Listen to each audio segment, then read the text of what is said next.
In the winter of 1957, America was optimistic. The war was over. Suburbs were growing. Television sets flickered with sitcom laughter. Families believed the future was safe.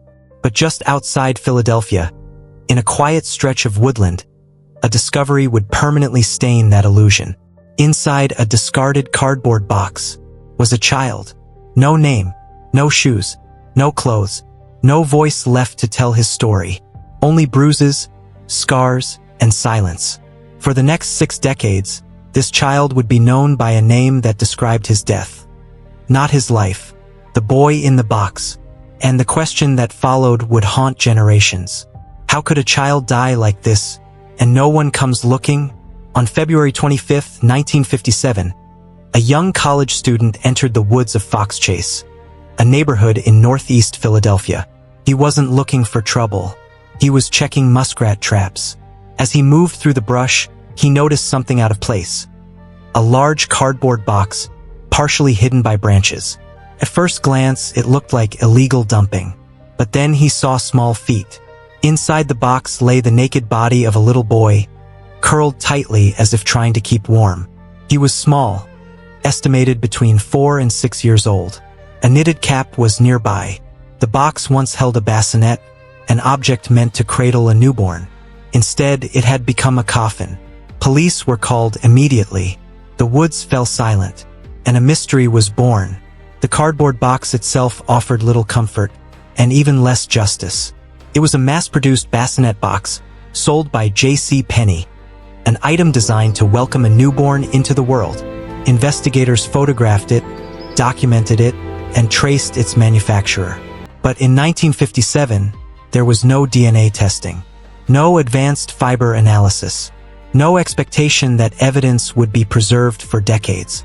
Once the box produced no immediate leads, it was treated like so many other details of the era, logged, then discarded. Today, the box no longer exists. It was never placed in a museum. It was never preserved behind glass. And in a haunting way, that absence mirrors the tragedy itself. A child so overlooked in life that even the object he was found in quietly disappeared with time. The autopsy revealed horrors that words struggle to carry. The boy had been severely beaten. Bruises covered his face, chest, arms, and legs. Some injuries were recent. Others were older, healed just enough to show this wasn't a single incident. This child had been abused repeatedly. His body showed signs of malnutrition. He was underweight. His stomach was empty. His hair had been cut crudely, unevenly shortly before death, possibly an attempt to disguise him. There were no defensive wounds, no signs he tried to fight back. The cause of death was blunt force trauma to the head. Someone had hurt him, someone had lived with him, and someone decided he no longer mattered. As investigators examined the evidence, one question quickly overshadowed all others. Who was this child? Because without a name, there could be no justice. Police launched one of the largest missing child investigations the city had ever seen. They took fingerprints, created facial reconstructions, distributed posters nationwide, sent photos to hospitals, orphanages, schools, and churches. The boy's face appeared in newspapers across the country. It was shown on television. Parents were asked to look carefully. Neighbors were questioned. Teachers were contacted. And still, no one recognized him. No missing child report matched. No family came forward. It was as if this boy had never officially existed. In the weeks following the discovery, investigators addressed the press with visible frustration. One detective later recalled, "We expected someone to recognize him, a neighbor, a teacher, a relative. We were prepared for grief, not silence." Another officer told reporters, "It's as if this child lived entirely outside the system. No school, no doctor, no record we could find." As days turned into weeks, the silence itself became the most disturbing evidence of all. To understand how a child could disappear so completely, you must understand the era. In the 1950s, there was no national database for missing children. Births could go unregistered. Child abuse reporting was rare. Foster care oversight was minimal. Children born into unstable homes often vanished quietly. Poverty, stigma, and shame kept families silent. Abuse stayed hidden behind closed doors, and unwanted children were rarely missed by institutions. This boy could have been born at home, never enrolled in school, never taken to a doctor, never officially recorded. He could have lived and died without ever entering the system meant to protect him. His invisibility wasn't accidental. It was systemic. Over the years, dozens of theories emerged. Some sounded promising. Others sounded desperate. One psychic claimed to know the boy's name. Police investigated, nothing matched. A foster home was suspected.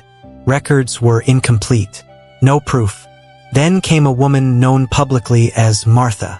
She claimed her abusive mother purchased a child matching the boy's description. She described starvation, beatings, baths so cold the child screamed.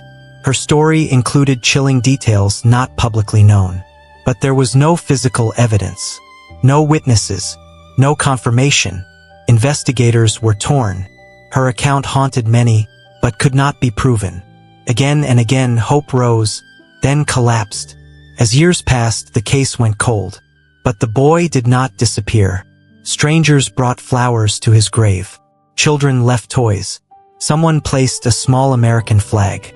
He was buried under a headstone that read, "America's unknown child." People mourned him, not because they knew him, but because someone should have.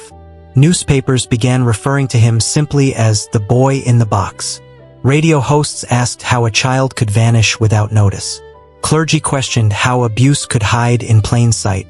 One columnist wrote, "If no one claims him, then he belongs to all of us, and so does the responsibility." Tips poured in. Letters followed. And then, slowly, the world moved on.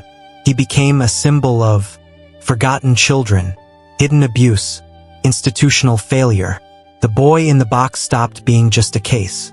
He became a moral reckoning. Decades later, technology advanced.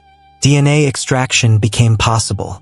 Forensic genealogy, the same tool that solved dozens of cold cases, was finally applied. Investigators rebuilt family trees from fragments. In December 2022, an announcement stunned the nation. After 65 years, the boy in the box had a name: Joseph Augustus Zarelli. Born January 13, 1953, in Philadelphia, to parents who were known. And yet, even with a name, justice remained elusive.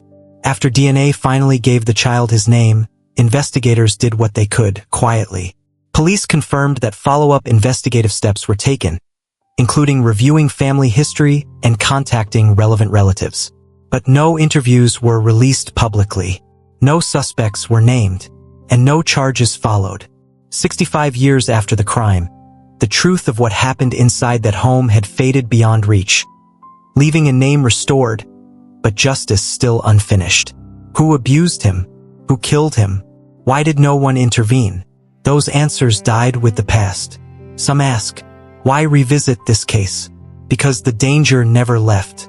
Children still fall through cracks. Abuse still hides behind normal doors. Systems still fail the vulnerable. Joseph Zarelli's story isn't just history. It's a warning. It tells us what happens when silence is easier than intervention. Institutions look away. Society decides some lives matter less. He lived briefly. He suffered quietly. He died alone. But he was not forgotten.